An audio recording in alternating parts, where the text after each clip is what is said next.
பெரிய அளவுல யுத்த சத்தம் அப்படிங்கிறது இல்ல. இல்லாத காலகட்டத்தில அடுத்த 2லிருந்து 4 வருஷம் ரொம்ப ஜாக்கிரதையா இருக்கணும் அப்படின்னு சொல்லி இந்திய வெளியுறவுத்துறை ஒரு அறிக்கையா இல்ல, ஒரு நிகழ்ச்சியில வெளியுறவுத்துறை அமைச்சர் பேசுறார். ஏன்?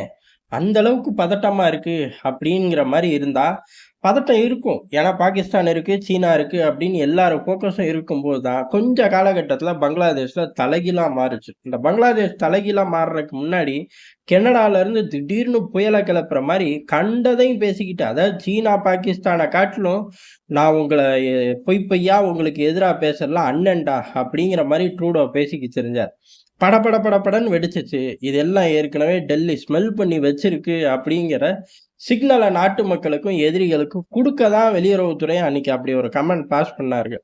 சரி அலர்ட்டா இருந்து என்ன செஞ்சோம் அப்படிங்கிறது இப்ப ரிசல்ட்லயே தெரியுது. என்ன அப்டின்னா, கனடா ஆதாட ஆட்டம் கிடையாது. அவ்வளவு ஆடி எதுக்குடா அப்படின்னு கேட்டா, உள்ளூர் அரசியல். உள்ளூர்ல 4 ஓட்ட வாங்குறக்கு முக்கியமான ஒரு வெளிநாடையே பகச்சுக்க தயாரானாரு ஜஸ்டின் ட்ரூடோ.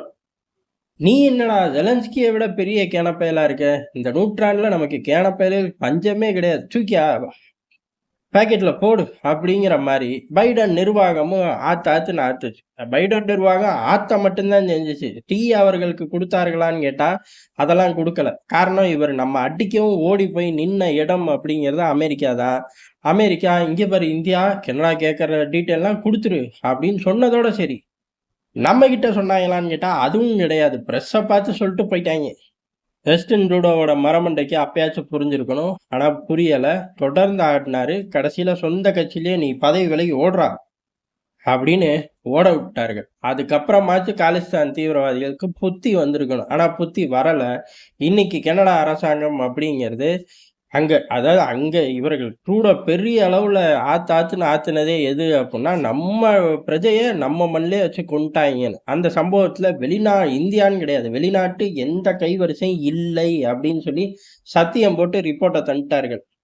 நெஞ்சர் கொலை வழக்குல வெளிநாட்டுக்காரர்களோட கைவரிசை, சதி, கோட்பாடு, தலையீடு ஒண்ணும் இல்ல. எல்லாம் உள்ளூர் பிரச்சனை தான். ஓடு அப்படின்னு சொல்லி அறிக்கையை வெளியிட்டு போயிட்டார்கள். இப்ப ஜஸ்டின் ட்ரூடோவ நம்ம ஏற்கனவே வீட்டுக்கு அனுப்பிச்சிட்டோம்.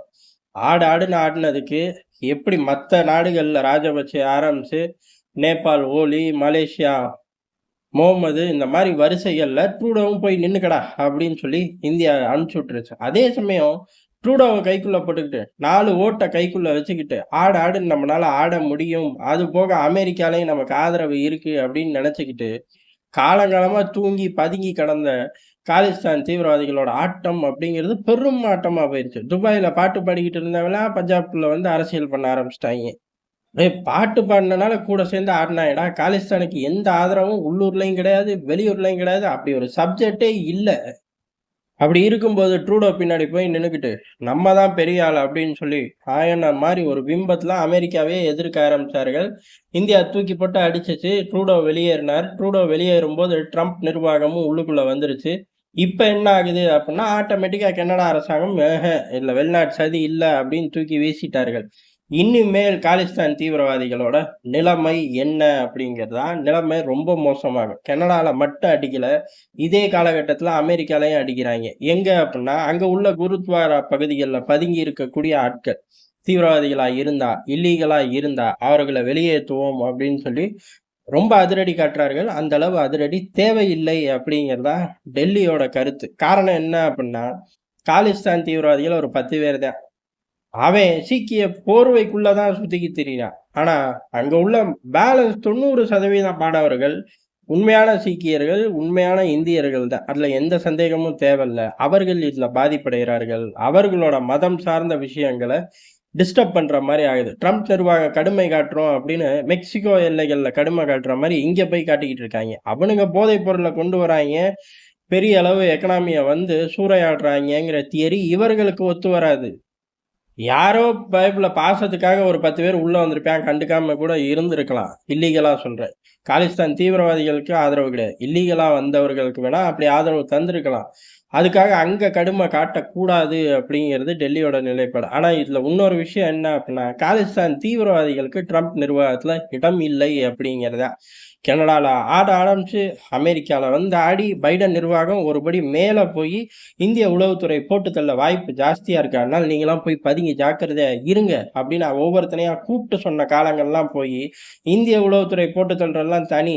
முதல்ல நாங்க உன்னைய புடிச்சு போடப் போறோம் பாத்துக்க அப்படின்னு சொல்லி வேட்டையாட ஆரம்பிச்சுட்டார்கள். இவ்வளவு சேஞ்ச் ஓவர காலிஸ்தான் தீவிரவாதிகள் எதிர்பார்க்கல. ஆனா எதிர்பார்த்திருக்கணும்.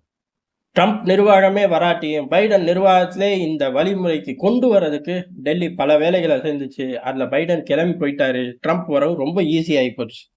இப்படி கனடால உட்கார்ந்து காலிஸ்தான் தீவிரவாதிகள் செஞ்ச வேலை, காலிஸ்தான் தீவிரவாதிகளையும் வேரோட பிடுங்கி எறிஞ்சாச்சு. அந்த சைட்ல இருந்து இனிமே அவர்களால வெளியில வரவே முடியாது. அதுக்கு ஆதரவு அளிச்சு நமக்கு சொந்த நாட்டுக்குள்ள அரசியல்ல பெரிய மைலேஜ் எடுக்கலாங்கிற ட்ரூடோவையும் ஏற்கனவே உள்ள அதிபர்கள் வீணா போன அதிபர் வரிசையில உட்கார வச்சாச்சு. அவனுங்களாச்சும் பரவாயில்ல தட்டு தடுமாறி கால்ல விழுந்து திருப்பி வந்துட்டாங்க. ட்ரூடோ பேசின பேச்சுக்கு இந்தியா மன்னிக்க போறதும் கிடையாது. அங்க ட்ரூடோவோட அரசியல் வாழ்க்கையும் ஏறக்குறைய முடிஞ்சு போச்சு அப்படிங்கிறது தான் எதார்த்தமான உண்மை. எப்படி காலிஸ்தான் தீவிரவாதிகள் அப்படின்னு ஒண்ணு இல்லவே இல்ல. இல்லாத சப்ஜெக்ட்ட திடீர்னு பூதம் மாரி கிளப்பி விட்டுட்டாங்க. மறுபடியும் அது இல்லாத சப்ஜெக்ட் தான்டா. இன்னும் சொல்லப்போனா அது ஒரு செல்லாத நோட்டுடா அப்படின்னு சொல்லி டெல்லி இறங்கி அடிச்சிருக்கு. இப்படி இறங்கி அடிக்கக்கூடிய டெல்லி அடுத்தடுத்த விவகாரத்துல இன்னிங்ஸ ஓப்பன் பண்ணியிருக்கு. அது எங்க அப்படின்னா பங்களாதேஷ் தான். அத பத்தி விரிவா அடுத்த காணொளியில பார்ப்போம். நன்றி, வணக்கம்.